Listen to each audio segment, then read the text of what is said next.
Domingo 16 do Tempo Comum, que no seu ciclo proclama o Evangelho com a parábola do trigo e do joio. Está no capítulo 3 de São Mateus. Naquele tempo, Jesus propôs outra parábola ao povo, dizendo: O reino dos céus é semelhante a um homem que semeou boa semente no seu campo. Mas, enquanto os homens dormiam, veio um inimigo, semeou joio no meio do trigo e foi-se embora. Quando o trigo começou a despontar e a formar a espiga, apareceu também o joio. Então os servos foram dizer ao Senhor: Senhor, não semeaste boa semente no teu campo? De onde vem então o joio? Ele respondeu-lhes: Foi um inimigo que fez isso. Os servos perguntaram-lhe: Queres que vamos arrancá-lo? Mas ele respondeu-lhes: Não, para que, ao arrancardes o joio, não arranqueis também o trigo. Deixei-os crescer juntos até à ceifa, e quando chegar a ceifa, direi aos ceifeiros: Arrancai primeiro o joio e atai-o em molhos para o queimar, e o trigo recolhei-o no meu celeiro. É uma parábola cheia de sabedoria, que aborda a problemática da convivência do bem e do mal nesta vida. Sim, nesta vida o bem e o mal convivem até ao juízo final. Em concreto, é uma parábola que nos fala da paciência de Deus. Também nós devemos exercitar, aprendendo da paciência de Deus. Aprendo da paciência que Deus tem contigo, para aplicares também a paciência que deves ter para com os outros. É também uma parábola que nos fala da rejeição da violência e que até nos abre uma janela para a esperança de que as coisas podem mudar.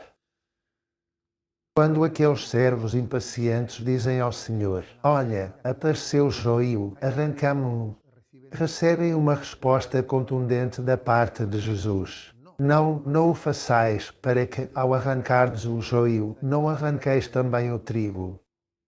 Bem, aqui, por um lado, podemos entender esta expressão como significando que Deus não aprova a violência perante o mal.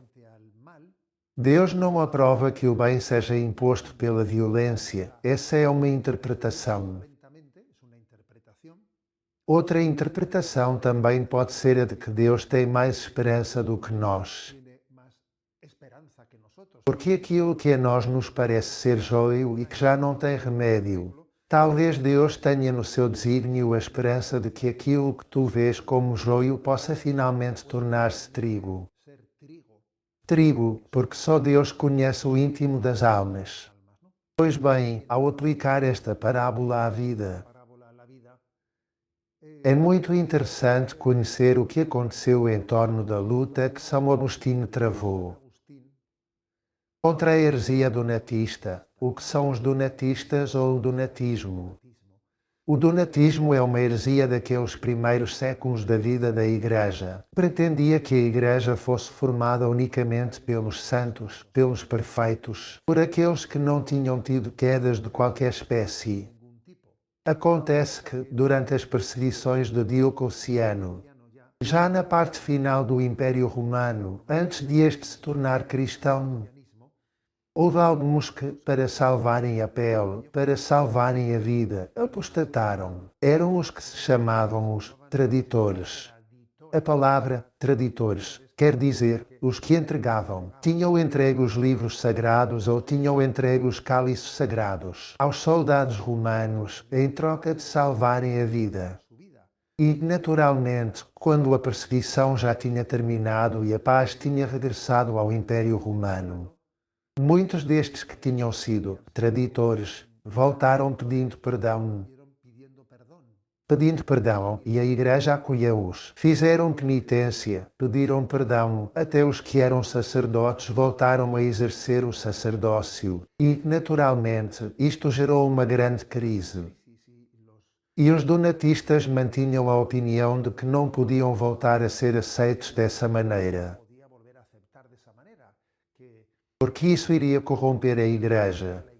E a Igreja tinha de ser formada unicamente por aqueles que tinham permanecido fiéis nos momentos da provação. No entanto, São Agostinho lembra-se da parábola do trigo e do joio.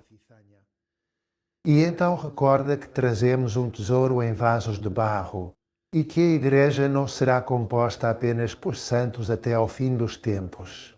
Até lá, trazemos um tesouro em vasos de barro. E até adverte, cuidado, porque muitos que pensam estar dentro e ser os puros talvez não sejam assim tão puros. E outros que parecem estar de fora talvez tenham o coração faminto e sedento de Deus. Cuidado com isso. E chega a formular uma expressão que eu creio ser paradigmática. Para aplicar a parábola do trigo e do joio, a expressão de São Agostinho é: há ocasiões em que é preciso tolerar o mal para não correr o perigo de expulsar o bom. Não aconteça que, por sermos implacáveis com os maus, acabemos por expulsar os bons.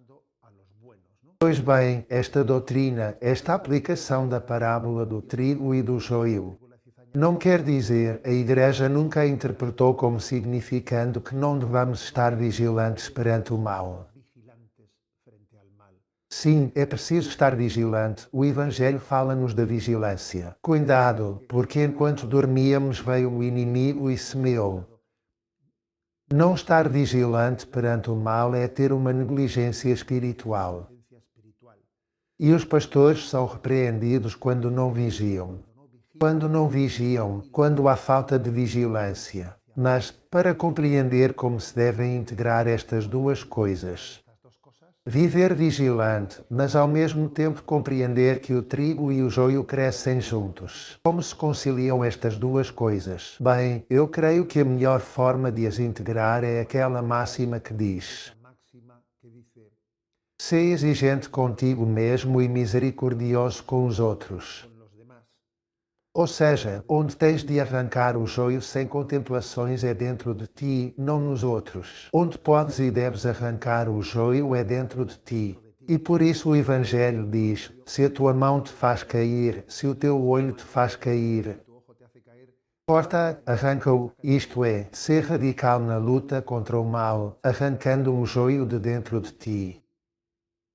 No entanto, não te compete fazê-lo com os outros. Esta não é uma parábola que nos convida à passividade perante o mal, mas convida-nos a ter para com os outros uma paciência unida ao discernimento.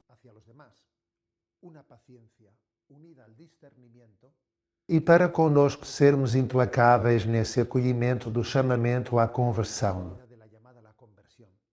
Em suma, Deus não renuncia à justiça, há de realizá-la. De facto, esta parábola diz que no fim ele pegará no joio, cortá-lo-á, queimá-lo-á, Deus fará justiça. Mas essa justiça é precedida por um tempo de misericórdia em que somos chamados à conversão. O tempo presente é um tempo de mistura. O tempo final, o tempo da ceifa, o tempo do juízo, será um tempo de separação. Aqui estamos misturados, depois ali separará os da sua direita dos da sua esquerda. Mas isso só o Senhor o fará, só Ele o pode fazer. Só Ele conhece os corações. Entretanto, somos chamados a viver, dizemo-lo e repeti-lo-emos até ao fim, em permanente estado de conversão.